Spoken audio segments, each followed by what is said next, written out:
আসসালামু আলাইকুম, সবাই কি তাহলে ভালো আছেন নি?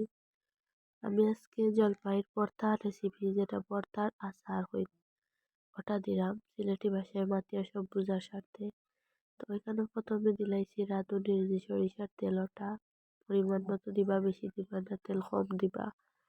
পরে রসুন দিলাইছি এখন রসুন লাল করবো আমি ভাজিয়া।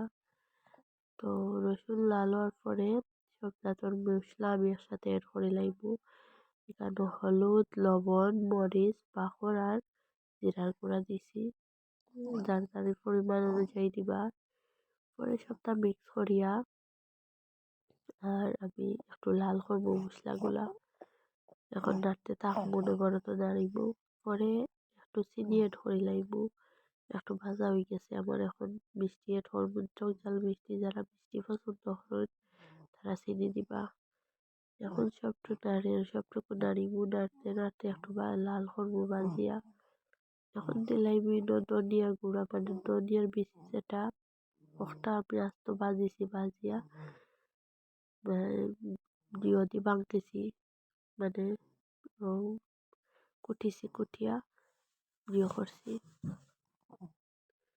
কুটনি দিয়ে কুটিছি। আপনার দাদিয়েরা যারা আগে ভর্তা বানাইতা, দিওর ভর্তা কুটি, ওটা কুটি দিয়ে আমি কুটিছি এগুলা। আর পরে এখন দিলাইব সিরকা, বুঝছেন নি? এখন সিরকা দিয়া একটু নাড়িয়া পরে দিলাইব আমি যে সিদ্ধ দিয়া আর দিও আদি ভাঙিয়া রাখছি, মানে জলপাইগুলা, ওগুলা দিছি। এখন দিয়া মিক্স করিয়া রেডি হয়ে গেছে আমার আচার, মানে ভর্তা রেসিপি। অনেক মজা, একটা খাইয়া দেখবা আপনারা।